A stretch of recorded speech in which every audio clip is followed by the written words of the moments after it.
Hey everyone, and welcome back to Tell Me More Stories Told as podcast.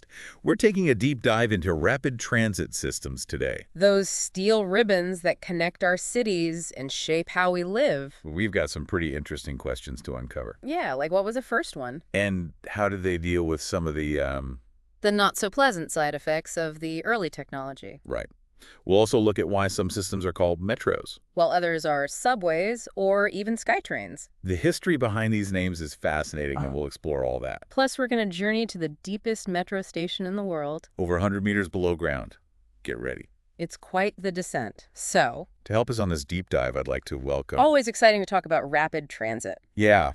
So let's set the stage first. What exactly is rapid transit, and why is it so important to cities? Yeah, what makes it different from just regular trains? Rapid transit, or MRT as it's often called, is all about moving large numbers of people quickly and efficiently. So it's like the veins and arteries of a city. Exactly. It's the lifeblood that keeps things moving. Makes sense. And it's designed for high capacity with frequent service and dedicated right-of-way. Okay, so that's what sets it apart from, say, like a commuter rail line that might only run a few times a day. Exactly. Rapid transit is about keeping the city pulsing 24/7. Okay, so now that we've got that down, let's go back to the beginning. Back to the birth of rapid transit. Nick is there. All right, picture this.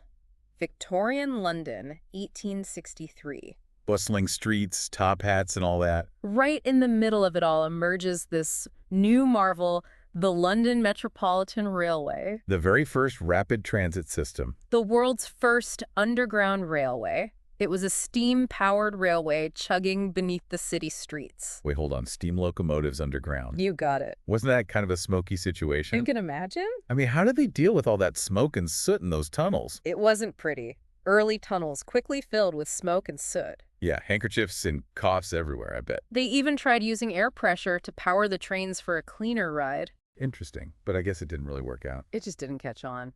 So how did they finally solve this smoky problem? Well, the real game changer came in 1890 with the City and South London Railway.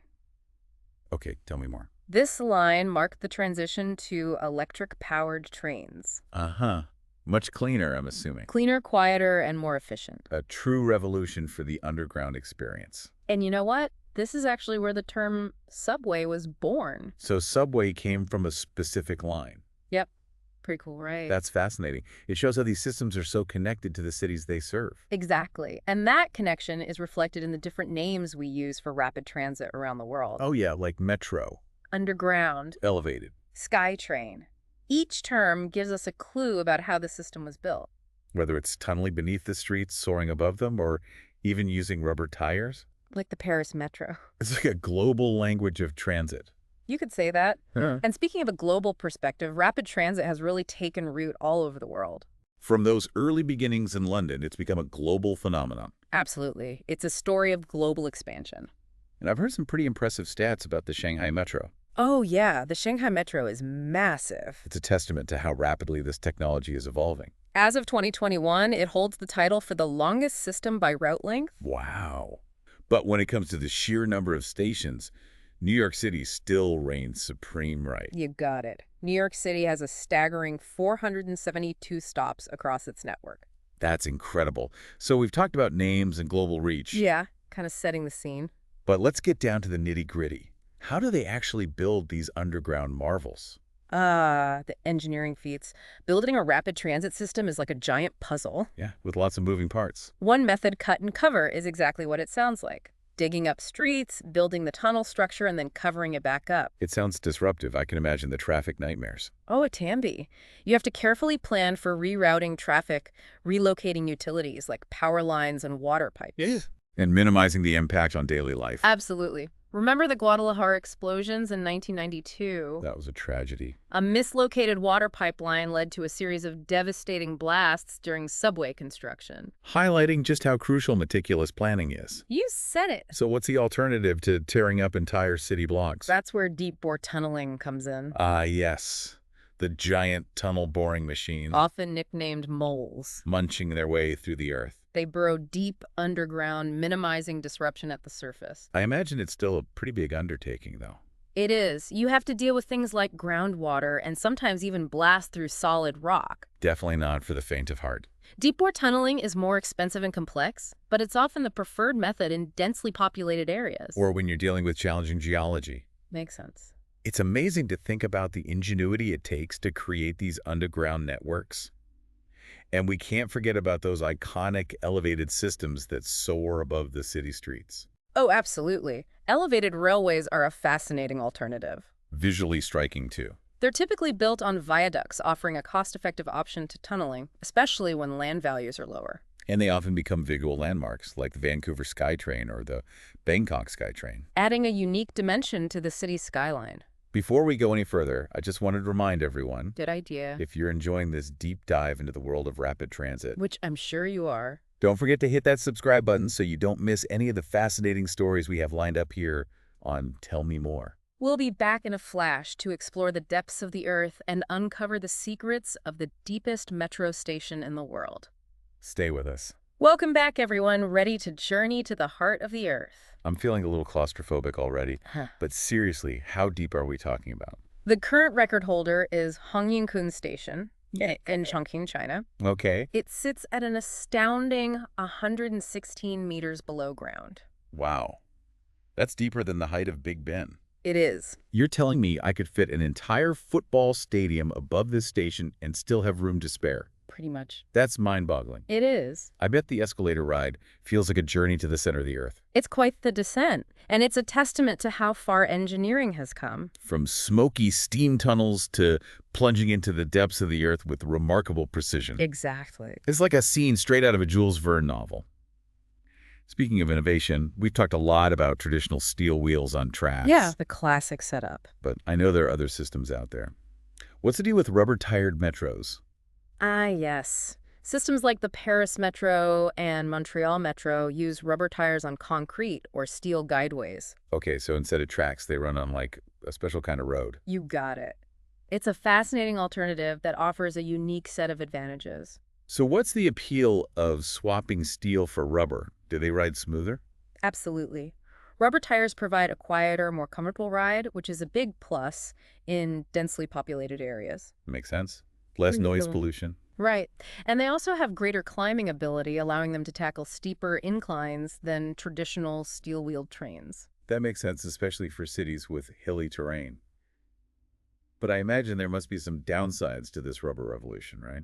Well, there are always trade-offs. Yeah, nothing's perfect. Rubber-tired systems can be more expensive to maintain. I see. And traction can be a challenge in wet or icy conditions, Ah, so that's why you often see them in underground or enclosed environments.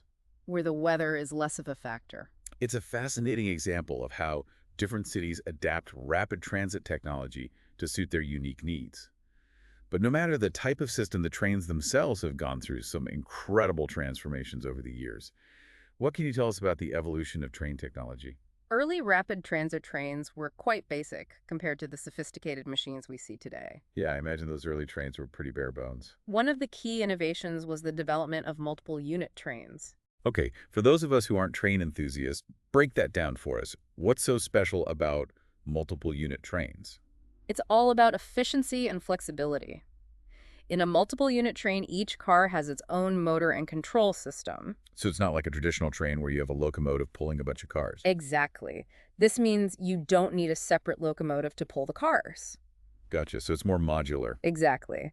This allows for greater adaptability to varying passenger loads and route demands. So no more bulky locomotives hogging space. Right. It's like giving each car its own brain and legs. That's incredibly clever. But you mentioned something earlier that truly blew my mind. Driverless trains.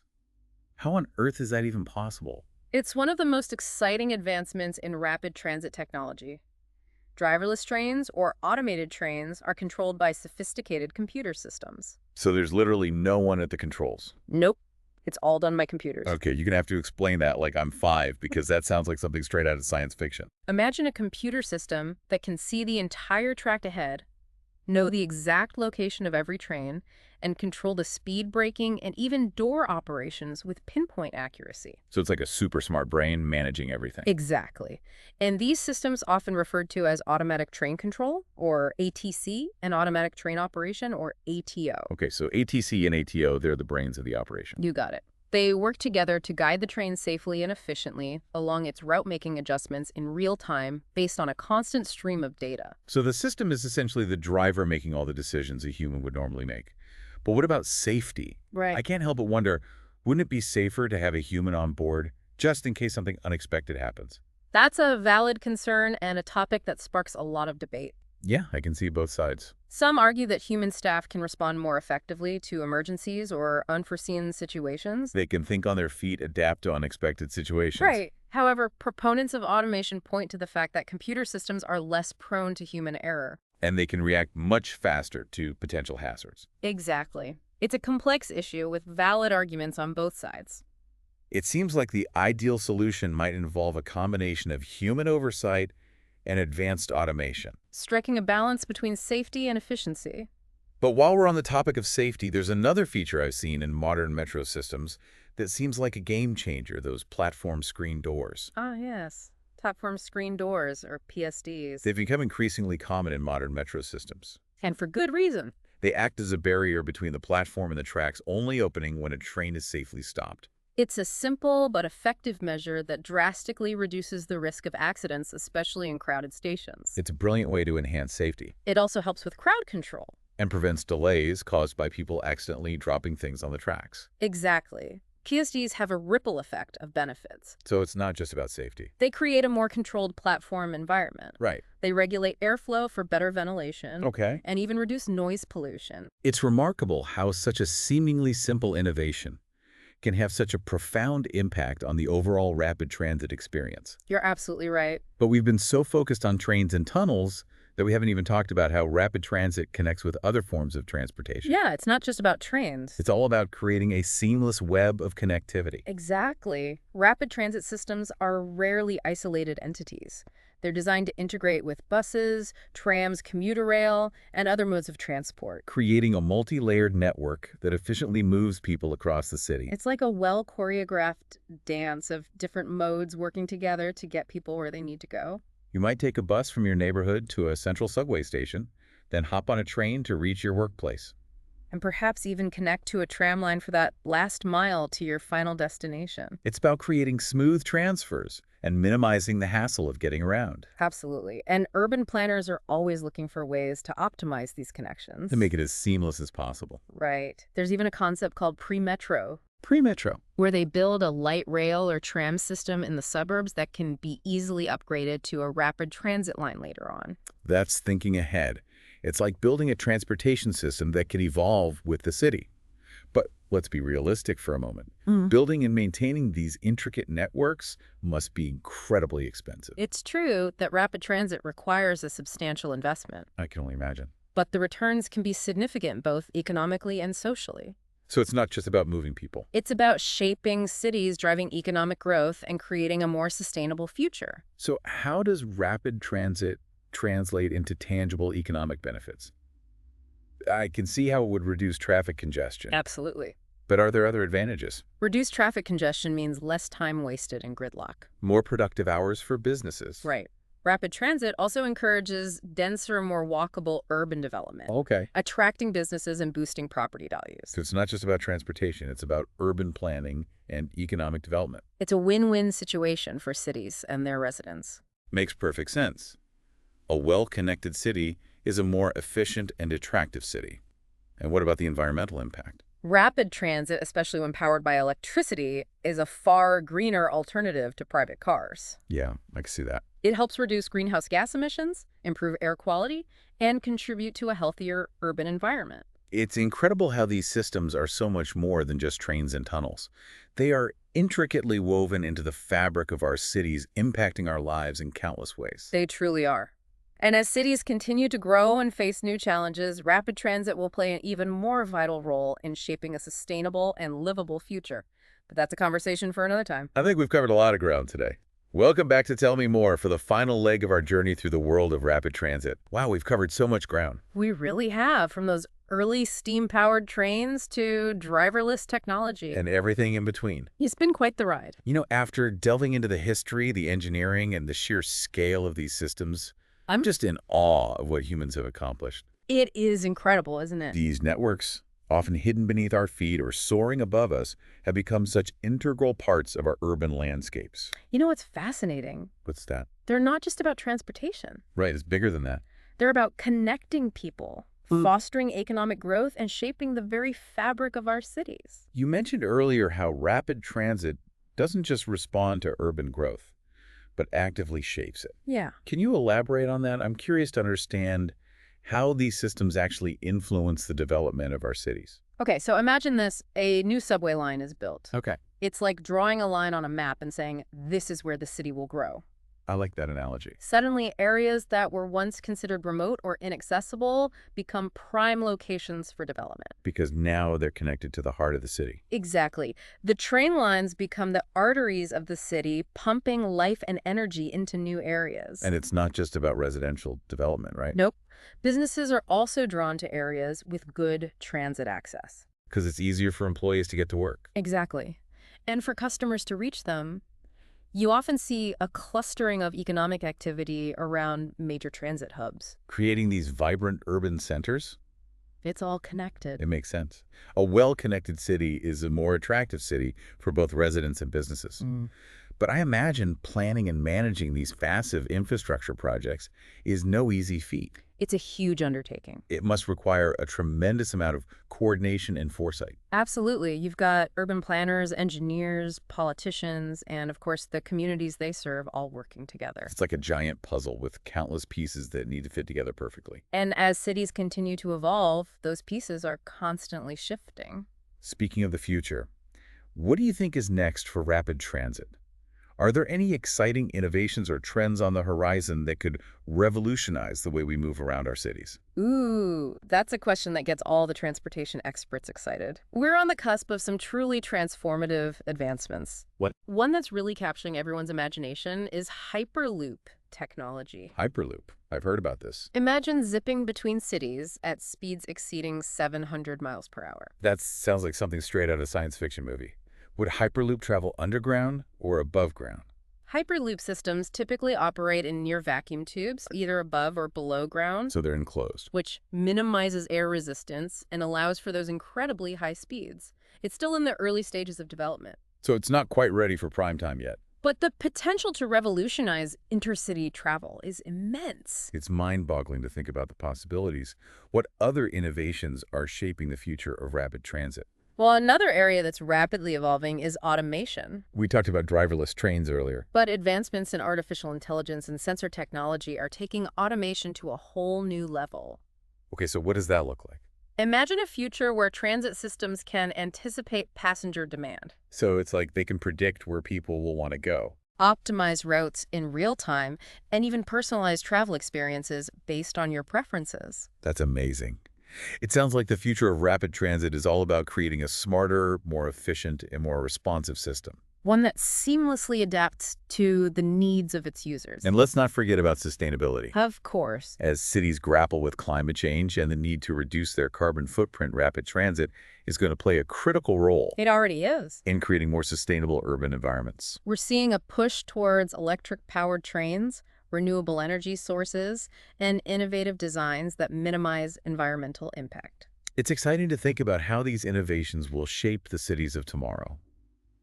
As we conclude our deep dive into the world of rapid transit, I want to leave our listeners with a final thought-provoking question. Okay, I like it. What role do you envision rapid transit playing in creating the cities of the future? I believe rapid transit will be the backbone of a more sustainable, equitable, and connected urban future. A powerful vision. It will be a vital tool for reducing traffic congestion, promoting economic growth, and creating communities that are both vibrant and environmentally responsible.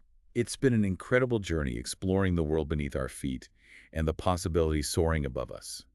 A huge thanks to our expert for sharing their insightful knowledge My pleasure. and sparking our curiosity about this intricate world of rapid transit. I hope our listeners feel inspired to explore their own city's transit systems, learn more about the innovations shaping the future of transportation, and engage in the conversation about how we can create more livable and connected communities for everyone. And on that note, we've reached our final destination. Thank you for joining us on Tell Me More Stories Told Us podcast. Until next time, keep exploring, keep learning, and keep those wheels turning.